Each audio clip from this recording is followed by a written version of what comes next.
Shalom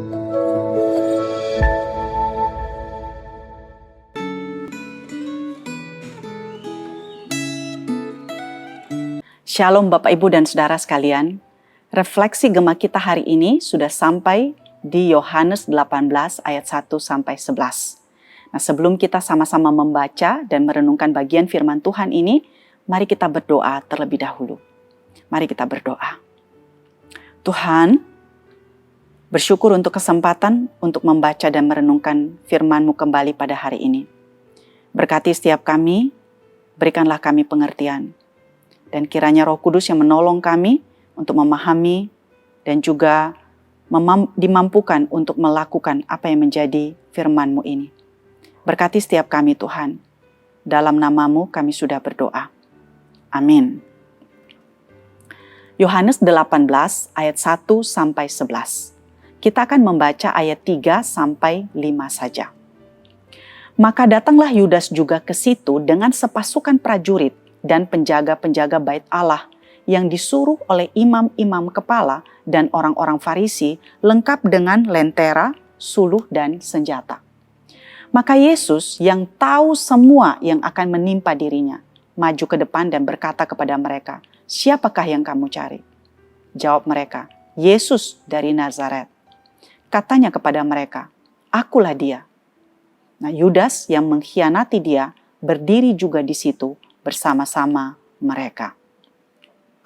Saudara, seringkali peperangan yang sesungguhnya kita hadapi di dalam hidup kita ini adalah bukan antara lawan yang ada di depan mata kita, bukan antara politik atau budaya yang tidak benar, melainkan antara apa yang ada di dalam hati kita, yaitu menuruti kehendak atau keinginan diri atau menuruti apa yang menjadi kehendak Tuhan di dalam hidup kita.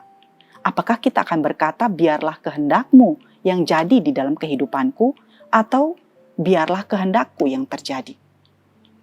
Nah saudara, sejak awal permulaan pelayanan Tuhan Yesus, dengan jelas Tuhan Yesus mengatakan bahwa Dia datang untuk melakukan apa yang menjadi kehendak Bapanya. Bahkan ketika Dia menghadapi pencobaan, Ia menolak dengan tegas untuk dibelokkan dari jalan salib. Ia menolak untuk dibelokkan dari apa yang menjadi rencana awal mengapa dia datang ke dalam dunia ini. Nah, Tuhan Yesus berulang kali menubuatkan tentang penderitaan dan kematiannya. Dan dia dengan mantap mengarahkan dirinya untuk pergi ke Yerusalem, untuk mati di sana. Di dalam Yohanes 10 ayat 17-18 saudara, Tuhan Yesus berkata, "Aku memberikan nyawaku, tidak seorang pun mengambilnya daripadaku, melainkan aku memberikannya menurut kehendakku sendiri." Nah, kematiannya di atas salib, saudara, bukan karena terpaksa, tetapi karena kerelaannya dan ketetapan hatinya untuk menggenapi apa yang tertulis tentang dia. Jadi sepanjang pelayanannya, Tuhan Yesus hanya melakukan apa yang menjadi kehendak Bapanya. Nah, di dalam perikop yang tadi kita sudah baca, saudara, Yohanes mencatat bahwa ketika Yudas datang dengan sepasukan prajurit dan penjaga-penjaga bait Allah, Tuhan Yesus sudah tahu semua yang akan menimpa dirinya. Yohanes memberitahukan kepada kita bahwa Dia adalah Allah yang Maha Tahu. Dia tahu bahwa saatnya sudah tiba. Dia tahu bahwa Yudas akan datang dengan prajurit-prajurit itu membawa lentera, suluh, dan senjata. Padahal saudara, saat itu adalah masa Paskah. Masa bulan purnama bersinar terang. Namun mereka tetap datang dengan membawa lentera, suluh, dan senjata saudara. Mungkin mereka mengira ya bahwa Tuhan Yesus itu akan melarikan diri dan bersembunyi ketika nanti dia akan ditangkap. Jadi di sini kita melihat saudara bahwa bahkan di dalam proses penangkapannya, Tuhan Yesus yang sudah tahu segala sesuatu yang akan terjadi dan menimpa dia, dia tetap taat dan melakukan apa yang menjadi kehendak Bapanya. Meskipun saudara kita melihat bahwa Yudas yang menyerahkan dia dan menjualnya dengan 30 keping perak, namun sesungguhnya dialah yang menyerahkan dirinya untuk ditangkap. Bukan karena strategi Yudas dan para imam, juga bukan karena para prajurit yang sudah begitu siap untuk menangkap dia. Dalam perikop ini kita melihat bahwa Yohanes dengan jelas mencatat bahwa bahkan ketika Tuhan Yesus mengatakan bahwa dialah Yesus dari Nazaret yang mereka hendak tangkap, para prajurit itu saudara mundur dan jatuh ke tanah. Nah, ini adalah sebuah gambaran bahwa Tuhan Yesuslah yang mengontrol situasi yang sedang terjadi. Dia bukan ditangkap, tetapi dia menyerahkan dirinya. Dia berinisiatif menyerahkan dirinya.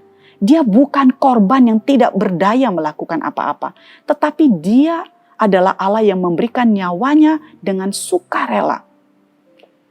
Catatan Yohanes yang mengatakan bahwa para prajurit itu mundur dan kemudian jatuh ke tanah, saudara, menggambarkan kepada kita bahwa sesungguhnya para prajurit itu tidak akan bisa menangkapnya kalau ia tidak menyerahkan dirinya. Nah, Charles Spurgeon, saudara, pernah berkata, jika dalam perendahannya ia hanya berkata kepada tentara-tentara itu, akulah dia, dan mereka jatuh ke belakang, bagaimana ketakutan dari musuh-musuhnya pada waktu ia akan menyatakan dirinya sendiri secara lebih penuh sebagai aku adalah. Jadi bayangkan ketakutan dan kegentaran dari musuh-musuh Allah kelak ketika dia akan datang kedua kali. Nah, dari kisah ini saudara kita melihat bahwa Tuhan Yesus selalu taat dan tidak pernah menyimpang dari tujuan dan rencana Bapanya. Ketika menghadapi godaan untuk berbelok dari jalan salib, dia tidak goyah. Dia menyelesaikan dan menggenapi apa yang menjadi kehendak Bapanya. Dia yang tidak terbatas, menyerahkan dirinya dalam kuasa manusia yang terbatas. Namun kelak saudara, ketika dia datang kedua kali, dia akan datang dengan segala kemuliaan. Kalau saat dia ditangkap, para prajurit bisa terjatuh ketika dia menyatakan dirinya, betapa mengerikan dan menakutkan bagi musuh-musuhnya kelak ketika dia datang kedua kali. Sekalipun dia ditangkap dan kemudian akan menghadapi siksaan salib, namun dia tetap adalah Allah yang mengontrol segala sesuatu. Tidak ada sesuatu yang terjadi di luar dari pengetahuannya dan di luar daripada kuasanya. Nah, hari ini saudara kita memasuki Minggu Palma dan minggu depan kita akan memperingati Jumat Agung dan kemudian akan merayakan Paskah. Kiranya setiap kita benar-benar merenungi arti pengorbanan dan kematiannya bagi kita. Mari kita berdoa sekali lagi. Terima kasih untuk pengorbananmu bagi kami Tuhan. Kami bersyukur melalui kematianmu, kami boleh diselamatkan dan beroleh anugerah hidup kekal. Kami mohon firman-Mu Tuhan, boleh menjadi perenungan bagi kami, dan ketaatan-Mu boleh menjadi teladan bagi kami. Tuhan kiranya memberkati setiap kami. Dalam nama Tuhan Yesus kami sudah berdoa. Amin.